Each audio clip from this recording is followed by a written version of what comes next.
La plupart des gens croient que la Bible commence par un récit simple. Dieu créa le monde, forma l'homme, le plaça dans l'Éden, et tout suivit à partir de là. Mais si nous regardons attentivement, nous remarquons qu'après le verset 1 de la Genèse, quelque chose d'étrange se produit. Le texte sacré déclare que Dieu créa les cieux et la terre, puis affirme que la terre était informe et déserte. Cela ne paraît pas naturel. Pourquoi une création divine commencerait-elle ainsi, plongée dans le désordre et les ténèbres? La terre serait-elle dans cet état depuis le début, ou quelque chose s'est-il produit entre un verset et l'autre? Ce silence apparent entre Genèse 1:1 et 1:2 pourrait bien dissimuler l'un des plus grands mystères de la Bible.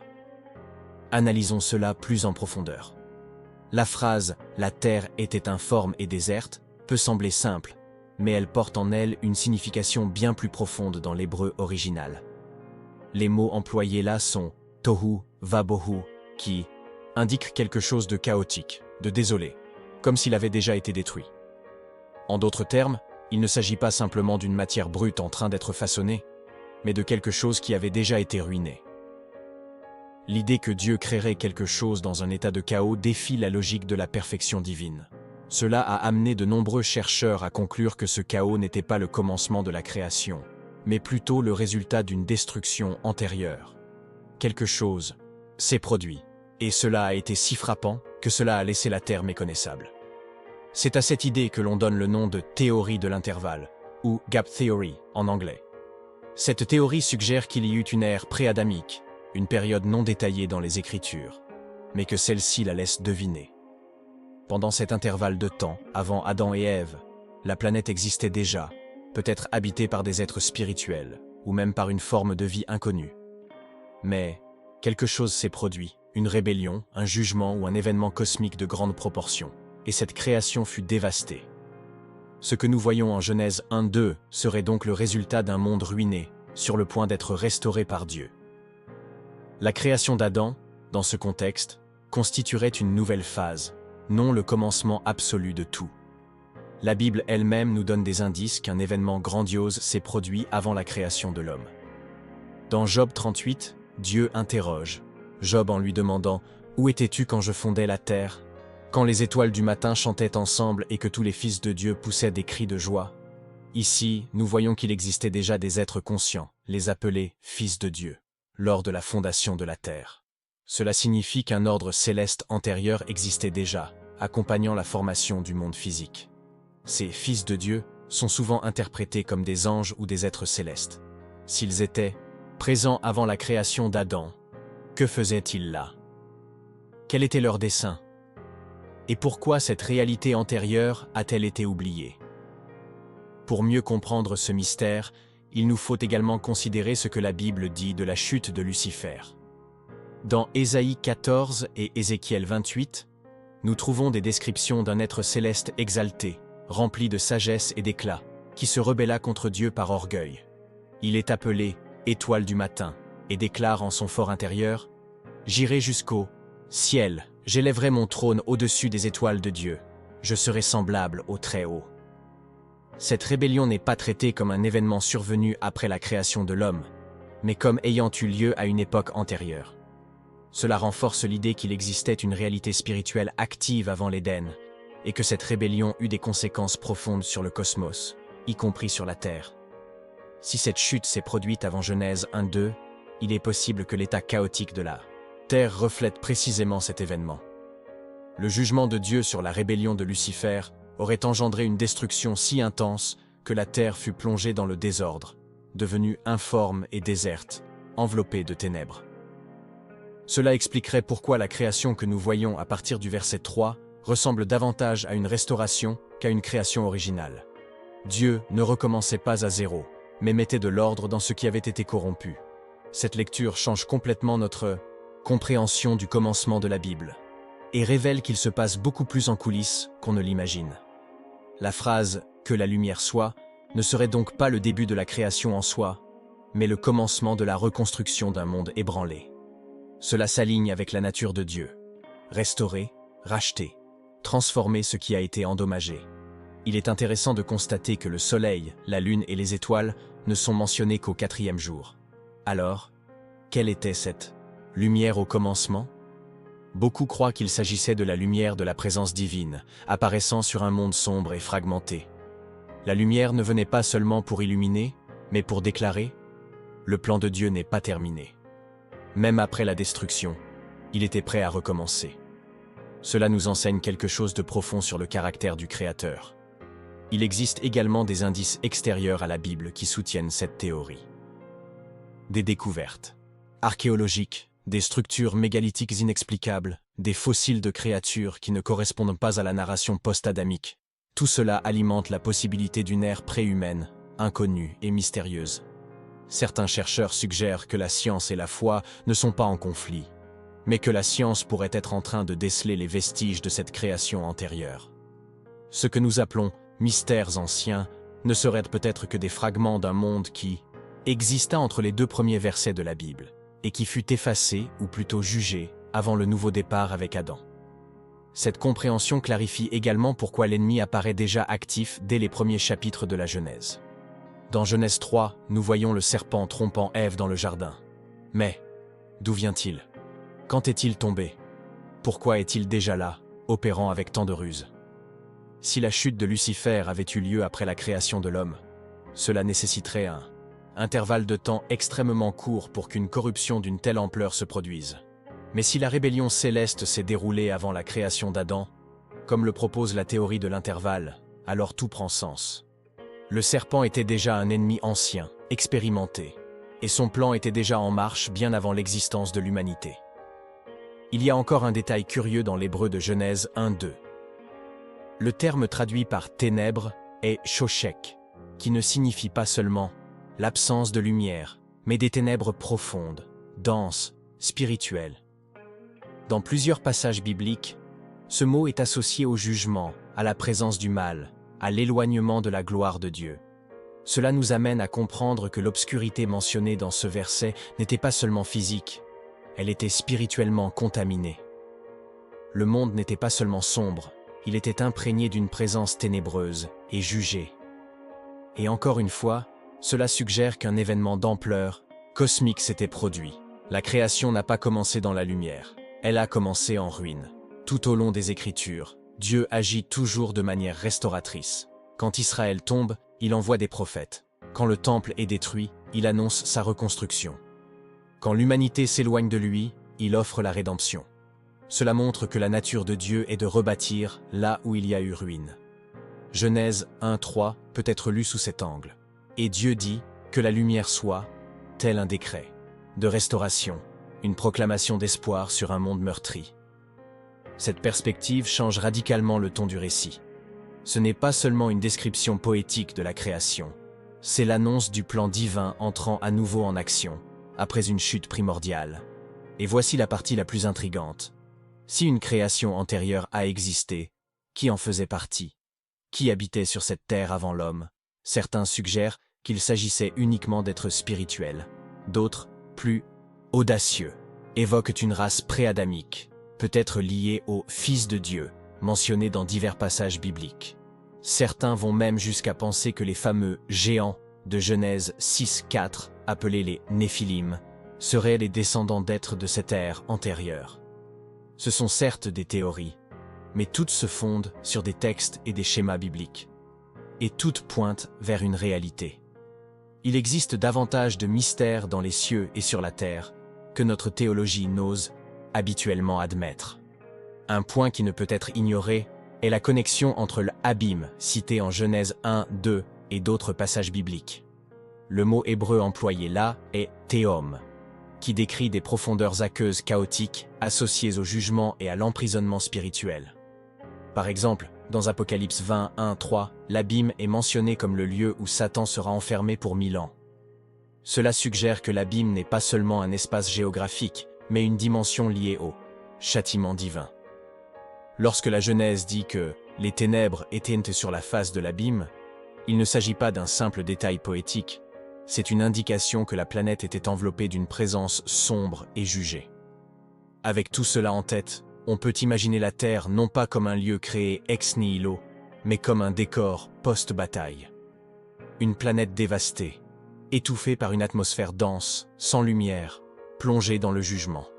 Cela s'aligne avec le récit de la chute de Lucifer et des anges qui l'ont suivi, chassés du ciel et confinés dans des régions inférieures. Judas 1,6 affirme qu'il existe des anges qui n'ont pas gardé leur dignité, mais ont abandonné leur demeure, et qu'ils sont réservés en chaînes éternelles, dans les ténèbres. Se pourrait-il qu'une partie de cet emprisonnement ait eu lieu précisément dans cet abîme sur lequel planèrent les ténèbres? Tout indique que oui. Ce raisonnement nous conduit à une conclusion intrigante. La terre décrite en Genèse 1-2 n'est pas une page blanche, mais un lieu de jugement, un champ de bataille cosmique. Une planète marquée par la chute d'êtres puissants, détruite par un acte de justice divine, et qui allait désormais être reconstruite, non pas pour poursuivre ce qui avait été perdu, mais pour inaugurer quelque chose de totalement nouveau. La création de l'homme viendrait donc comme un nouveau commencement. Une nouvelle lignée, une nouvelle histoire, avec des objectifs distincts. Dieu, en disant « Faisons l'homme à notre image », ne se contentait pas de créer, il proclamait une nouvelle ordre spirituel sur un monde qui avait déjà été corrompu. Cette interprétation n'enlève rien à la valeur de la création décrite dans la Genèse, bien au contraire, elle l'amplifie. Elle révèle que le plan de Dieu est bien plus vaste que ce que nous pouvons comprendre dans une lecture superficielle. Elle montre qu'avant nous, il y a eu des histoires célestes écrites en lumière et en ombre. Des anges se sont rebellés, des mondes ont été jugés, et la terre fut enveloppée d'obscurité jusqu'à ce que la voix de Dieu s'élève pour dire « Que la lumière soit ». Cette lumière n'était pas seulement physique, elle était spirituelle. Elle était une déclaration d'autorité, de puissance et de miséricorde. Et le plus impressionnant est que, même après tout cela, Dieu choisit encore cette planète pour y commencer son histoire avec nous. Ce nouveau départ que Dieu établit sur la terre est chargé de symbolisme. Chaque acte créatif, la séparation des eaux, la formation de la lumière, l'apparition de la vie, est un acte de restauration, une réponse divine au chaos qui s'était installé. Dieu n'ordonne pas seulement des transformations physiques, il réaffirme également sa souveraineté sur tout ce qui avait été ébranlé auparavant. C'est comme s'il déclarait jour après jour, le désordre n'a pas le dernier mot. Chaque détail de la création dans cette perspective devient le témoignage que le plan de Dieu est capable de reconstruire ce qui semblait perdu à jamais. Mais ce processus de restauration ne se fait pas dans le vide. La présence du mal ne disparaît pas avec la création de l'homme. Au contraire, elle se manifeste à nouveau dans le jardin, à travers le serpent. Cela montre que l'ennemi n'a pas été éliminé par le jugement antérieur, mais limité, confiné, et que son influence continuait de rôder autour de la nouvelle création. Cela renforce l'idée que l'histoire de la Genèse ne concerne pas uniquement les origines, mais bien un conflit spirituel. L'être humain fut créé dans un champ de bataille, et le décor qui semblait être un paradis, l'Éden, était, en réalité, le début d'une résistance contre un mal qui existait depuis des éons. Cette vision éclaire également le rôle de l'homme dans la création. Nous n'avons pas été placés ici uniquement pour cultiver la terre ou la peupler. Nous avons été insérés dans un contexte spirituel déjà en cours. Nous faisons partie d'un plan qui cherche à rétablir l'ordre divin au sein du chaos. Dieu nous crée à son image, nous confère autorité et nous positionne comme ses représentants dans un monde marqué par la guerre spirituelle. Comprendre cela nous fait réaliser que nos choix, nos attitudes et notre foi ne sont pas insignifiants. Ils participent d'une histoire qui a commencé bien avant nous et qui englobe des dimensions que nos yeux ne peuvent voir, mais qui sont réelles. C'est pourquoi l'étude de Genèse 1-2 va bien, au-delà de la curiosité théologique. Elle nous relie au commencement du combat entre lumière et ténèbres. Elle nous montre que l'univers dans lequel nous habitons a déjà traversé des événements d'une grande ampleur, et qu'il porte encore aujourd'hui les marques de cette ancienne guerre. Chaque tremblement spirituel, chaque obscurité vaincue par la lumière, chaque nouveau départ permis par Dieu fait écho à ce schéma. Le chaos ne triomphe jamais là où Dieu décide d'agir.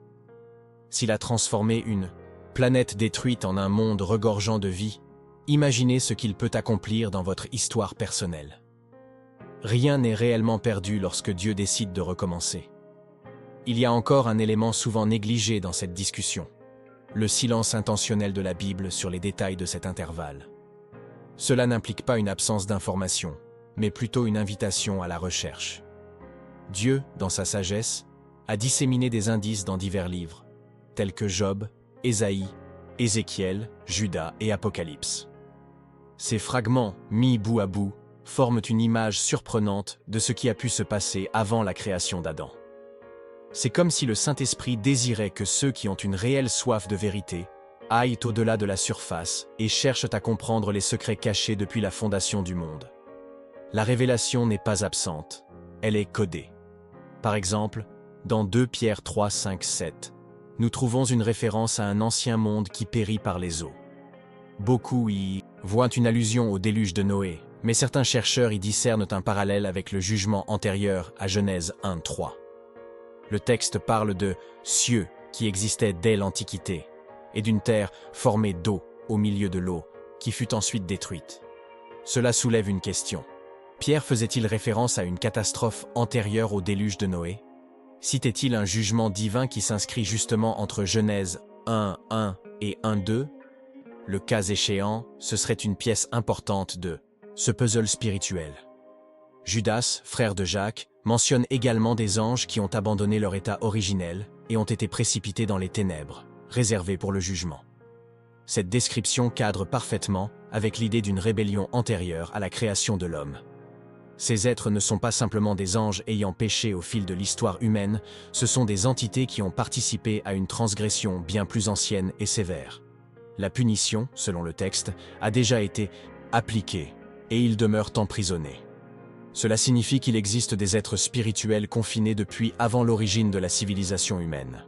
Ce fait renforce d'autant plus la théorie selon laquelle quelque chose de très grave s'est produit avant l'histoire d'Adam et Ève. Cette compréhension ouvre un nouvel horizon quant au rôle de l'humanité dans le plan éternel. Dieu n'a pas créé l'homme simplement pour habiter la terre. Il l'a créé pour représenter la justice, l'obéissance et l'image divine dans un monde qui avait déjà été témoin de la chute. L'humanité est une réponse vivante à la rébellion antérieure. Elle est la déclaration que la création peut vivre en alliance avec le Créateur, même après l'échec de ceux qui l'ont précédé. Cette vision transforme le centre du livre de la Genèse, le faisant passer d'une simple origine physique à une épopée de rédemption spirituelle. Nous sommes ici pour occuper une place qui a été corrompue, et pour faire la différence. Ce dessein, rédempteur de l'humanité, explique également l'intense opposition spirituelle à laquelle nous sommes confrontés depuis l'Éden. Le serpent n'apparaît pas par hasard. Il ne tente pas l'homme par caprice. Il y a une raison plus profonde. Adam et Ève ont été créés pour régner sur une terre qui fut autrefois le théâtre d'une rébellion, et cela dérange celui qui avait jadis dominé ces lieux. La tentation n'est pas seulement un test, c'est une attaque directe contre un projet divin qui cherche à restaurer la création par l'être humain. L'ennemi en est conscient, et c'est pourquoi il tente de corrompre le plan dès le départ. Comprendre le passé pré-adamique nous aide à saisir pourquoi la lutte spirituelle est encore si intense aujourd'hui. Mais il y a quelque chose d'encore plus profond dans ce contexte. Quand Dieu créa l'homme, il ne se contenta pas de le former de la poussière. Il insuffla dans ses narines le souffle de vie. Cet acte le distingua de toute autre créature précédemment créée. L'homme devint porteur en lui-même de quelque chose d'étroitement lié au Créateur. Cela ne s'était jamais produit auparavant, même pas avec les êtres célestes. Ce souffle représentait une connexion intime et unique avec Dieu. Si les anges furent créés pour servir, l'homme fut créé pour entrer en relation. Et cela suscite jalousie, rivalité et opposition spirituelle. La nouvelle création ne se contente pas d'occuper un espace. Elle porte une identité divine. Ce scénario nous aide également à comprendre pourquoi le plan de rédemption fut élaboré avant la fondation du monde, comme il est écrit dans Apocalypse 13, 8. Dieu savait ce qui était advenu avant, connaissait le potentiel de chute et malgré tout, décida de créer l'homme avec le libre arbitre. Pourquoi? Parce que le véritable amour ne s'impose pas, il se donne. Et en offrant à l'homme le pouvoir de choisir, Dieu montrait que son plan ne consistait pas seulement à restaurer ce qui avait été détruit, mais à surpasser la chute par l'amour et l'obéissance volontaire. Cela révèle un Dieu qui ne se contente pas simplement de recommencer, il recommence avec un dessein, une profondeur et un espoir renouvelés. Tout cela nous conduit à une conclusion puissante. La Bible ne commence pas par un simple « il était une fois », mais par un scénario de guerre, de reconstruction et de mission. L'Éden est certes un territoire sacré, mais c'est aussi une base d'opération spirituelle. L'homme y a été placé comme gardien, et non seulement comme cultivateur. Il avait une fonction sacerdotale, spirituelle et stratégique. Et en échouant, il y eut le deuxième grand effondrement de la création. Mais Dieu avait déjà un plan, et il n'abandonna pas. L'histoire de la Bible n'est donc pas celle d'une création qui a échoué, mais celle d'un créateur qui persiste à restaurer. Toujours. La chute de l'homme ne fut donc pas un accident imprévu, mais une partie d'une réalité bien plus vaste, incluant le libre arbitre, des batailles spirituelles et des cycles de rébellion et de restauration. Quand Adam et Ève péchèrent, Dieu ne s'en étonna pas. Il avait déjà préparé le chemin de la rédemption. Genèse 3,15 est la première prophétie messianique, promettant que la descendance de la femme écrasera la tête du serpent. Cette annonce n'est pas seulement relative à l'avenir. Elle rappelle que le mal n'aura pas le dernier mot. De plus, elle montre que Dieu avait déjà décidé d'amener un Rédempteur, bien avant la fondation du monde, et toute chute. Ce Rédempteur, Jésus-Christ, est décrit comme l'agneau qui a été immolé avant même la création. Cela signifie que le plan de la croix existait avant l'Éden, avant Adam, avant que la terre ne soit à nouveau emplie de vie. Cela nous amène à nous interroger. Si Dieu avait déjà tout planifié, pourquoi a-t-il poursuivi la création? Parce qu'il voulait révéler son amour dans toute sa plénitude, non seulement aux hommes, mais aussi à l'univers tout entier. Éphésiens 3,10 nous dit que, par le biais de l'Église, la sagesse multiforme de Dieu serait rendue connue jusque parmi les principautés et les dominations célestes. Autrement dit, le plan de rédemption est un message destiné à tous les mondes, et pas seulement aux nôtres. Et voici peut-être la plus grande révélation cachée entre Genèse 1,1 et 1,2. Le silence qui y règne n'est pas vide. Il est chargé d'histoire. Une histoire qui commence par une création glorieuse, traverse une rébellion tragique et aboutit à un recommencement plein d'espoir. Une histoire qui parle d'anges, de chute, de jugement, mais aussi de lumière, de rédemption et de dessein. Ce qui semblait n'être qu'un intervalle de versets pourrait en réalité renfermer une ère entière, perdue aux yeux des hommes, mais consignée dans la mémoire céleste. Et peut-être qu'un jour, Dieu nous révélera tout ce qui s'est passé dans ce chapitre occulté de l'existence. Pour l'instant, nous n'avons que des indices, mais ils sont suffisamment nombreux pour nous faire comprendre que la création d'Adam ne fut pas le point de départ absolu, et qu'elle représente plutôt la continuité du plan de Dieu. Une réponse face au chaos, une lumière dans les ténèbres, une nouvelle chance pour la Terre et ses habitants. Cela change notre perspective. Nous ne sommes pas simplement des créatures sur une planète quelconque. Nous faisons partie d'une œuvre d'art en reconstruction. Nous sommes appelés à vivre de manière sainte dans un monde qui a été profané. Nous participons au plan éternel d'un Dieu qui transforme la ruine en rédemption. Et croyez-le, rien de tout cela n'est le fruit du hasard. Il y a une raison pour laquelle vous êtes ici. Si la théorie de l'intervalle nous enseigne quelque chose, c'est que Dieu n'abandonne jamais ce qu'il a créé. Même après la rébellion dans les cieux, même après la chute d'anges puissants, il décida de restaurer la terre. Et même après la chute de l'homme, il ne renonça pas. Cela nous montre un schéma. Là où le péché abonde, la grâce surabonde. Là où il y a eu destruction, Dieu offre une reconstruction. Là où régnaient les ténèbres, il proclame « que la lumière soit ». Ce récit n'est pas seulement un ancien témoignage, c'est le portrait du cœur de Dieu. Un créateur qui n'abandonne jamais ses œuvres, même lorsque celles-ci semblent irrémédiablement corrompues. Et cela vous inclut. Mais pour comprendre tout cela, il faut aller au-delà des apparences. La Bible est une œuvre vivante, aux multiples couches. Ceux qui la lisent uniquement comme un enregistrement historique passent à côté des détails qui pointent vers quelque chose de bien plus grand. La Genèse n'est pas seulement un récit des origines du monde, c'est le commencement d'un combat spirituel, d'une mission cosmique et d'un plan éternel. C'est une introduction dense, profonde et mystérieuse d'un Dieu qui agit à l'intérieur et à l'extérieur du temps. Un Dieu qui écrit des histoires en lumière et en ombre, en chute et en rédemption, en silence et en révélation. Et il nous appartient de chercher cette sagesse avec crainte et révérence. C'est pourquoi tant de mystères demeurent cachés, non pas parce que Dieu les dissimule malicieusement, mais parce qu'il veut que ses enfants les cherchent.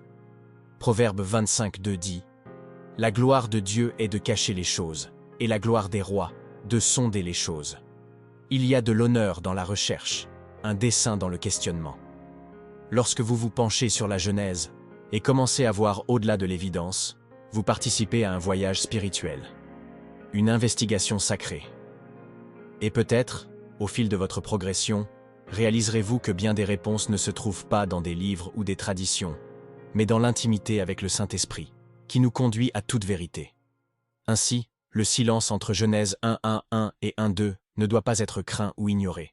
Il doit être étudié, exploré, discerné, car il renferme des leçons susceptibles de transformer notre foi. Il nous montre que nous ne sommes pas les premiers à échouer, mais nous pouvons être les premiers à vaincre. Il révèle que notre combat n'est pas contre la chair et le sang, mais contre des forces anciennes qui ont déjà défié le ciel. Il nous rappelle que, même face au chaos, Dieu est capable de tout restaurer, même votre vie, votre famille, votre vocation. Le même Dieu qui a dit « que la lumière soit » sur un monde dévasté, dit encore aujourd'hui ces mots à votre cœur. Recommencez. Regardons le monde d'aujourd'hui, plein de conflits, de confusion, de déséquilibres spirituels, et constatons que le même schéma se répète. La terre de Genèse 1:2 résonne encore en notre temps. La bonne nouvelle? Le Dieu de Genèse 1:3 continue de dire « que la lumière soit ». Il intervient toujours, il reconstruit, il guérit. Et un jour, tout comme il a restauré la terre au commencement, il restaurera toute chose entièrement. Il y aura de nouveaux cieux et une nouvelle terre. Un nouvel Éden, sans ténèbres, sans chute, sans interruption. Jusqu'à ce jour, notre mission est de demeurer ferme dans la lumière, même lorsque le monde qui nous entoure semble informe et vide. Vous n'êtes pas ici par hasard. Le même Dieu qui choisit de restaurer la terre aurait pu l'abandonner. Mais il ne l'a pas fait. Il a vu de la valeur dans le recommencement. Et s'il a perçu de la valeur dans une planète couverte de ténèbres, imaginez combien il voit de valeur en vous. Peut-être traversez-vous, vous aussi, un moment de silence entre le chaos et la reconstruction. Peut-être êtes-vous dans votre propre verset 2. Mais l'histoire ne s'arrête pas là. La voix de Dieu résonne encore. Il reste encore de la lumière à dévoiler. Il y a toujours un plan en mouvement. Et vous en faites partie. Votre existence est une réponse divine au chaos du passé. Alors, levez-vous. Peu importe l'obscurité de votre environnement, le Créateur est un spécialiste pour transformer les ténèbres en témoignages. Il a déjà fait cela auparavant, avec la terre, avec les cieux, avec l'histoire de l'humanité. Et il le refera dans votre vie. Le silence entre deux versets n'est qu'une pause avant la lumière. L'intervalle précédant le miracle. Et quand Dieu décide d'agir, rien ne reste pareil. Que cette révélation éveille en vous foi, courage et espoir. Car le même Dieu qui dit que la lumière soit sur un monde détruit est celui qui, aujourd'hui, murmure à votre cœur. Recommencez.